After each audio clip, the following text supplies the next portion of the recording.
প্রিয় দর্শক বন্ধুদের আমার রান্নাঘরে সুস্বাগতম। আজকে তৈরি করব ভেজা চালের গুঁড়ি দিয়ে রুটি। রুটিটা আমি নিজের হাতে তৈরি করা চালের গুঁড়ি দিয়ে তৈরি করছি। ঘরে কি করে সহজে চালের গুঁড়ি তৈরি করে নেবেন তার লিঙ্কটি আমি ডেসক্রিপশন বক্সে দিয়ে দেব, বন্ধুরা চেক করে নেবেন।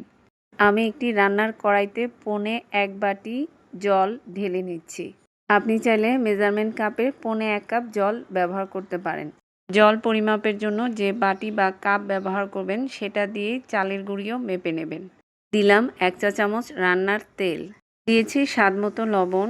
জলটা ভালো করে ফুটে উঠলে 1 বাটি ভর্তি চালের গুঁড়ি দিয়ে আমি সাথে সাথে কাইটা তৈরি করে নিচ্ছি। চুলার আঁচটাকে একেবারে লো করে দিয়েছি। আপনি চাইলে সাথে সাথে কাই না করে এই অবস্থায় চুলার আঁচটাকে কমিয়ে দিয়ে ঢাকনা দিয়ে ঢেকে রেখে দিতে পারেন 5 মিনিট। তবে আমি সাথে সাথেই ডোটা বানিয়ে নিচ্ছি। এবারে চুলাটাকে বন্ধ করে ঢাকনা দিয়ে ঢেকে কাইটাকে আমি চুলার উপরেই 5 মিনিট রেখে দেব।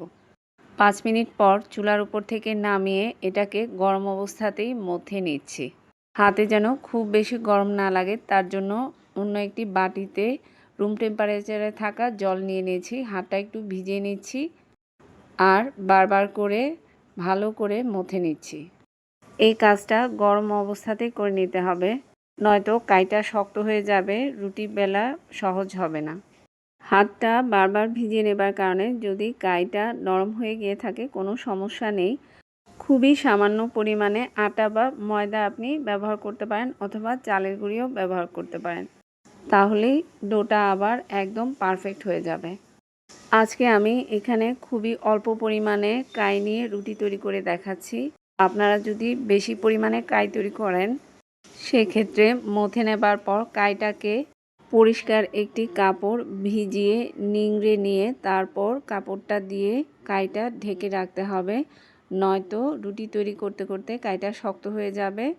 আমি যেহেতু খুবই অল্প পরিমাণে কাই নিয়েছি এবং সাথে সাথে তৈরি করে ফেলছি তাই এটাকে আর ঢেকে রাখছি না।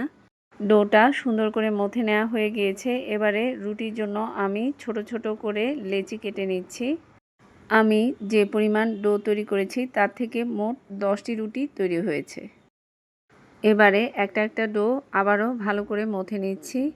একেবারে স্মুথ রাউন্ড শেপ দিয়ে নিচ্ছি। তারপর চালের গুঁড়িতে ডুবিয়ে রুটি তৈরি করে নিচ্ছি। আপনি চাইলে রুটি বেলে নেবার সময় চালের গুঁড়ির বদলে আটা বা ময়দা ব্যবহার করতে পারেন যদি প্রয়োজন হয়। চালের গুঁড়ি বেশি ব্যবহার করবেন না, বেশি ব্যবহার করলে রুটিটা ভাজতে যাবার সময় রুটিটা সহজে ফুলবে না এবং শক্ত হয়ে যাবে। তাই বেলে নেবার সময় যতটা সম্ভব কম চালের গুঁড়ি ব্যবহার করতে হবে। চাইলে চালের গুঁড়ির পরিবর্তে বেলে নেবার সময় আটা বা ময়দা ব্যবহার করা যাবে।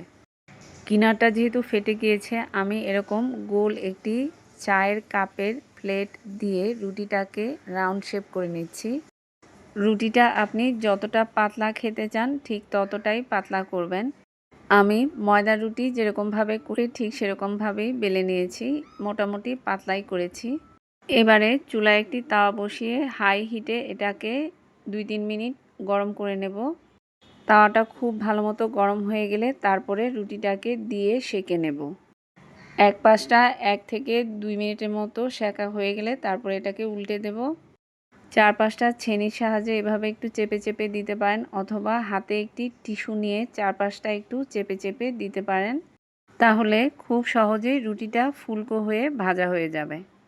দেখুন আমার রুটিটা কি সুন্দর ফুলকো হয়ে ভাজা হয়ে গিয়েছে।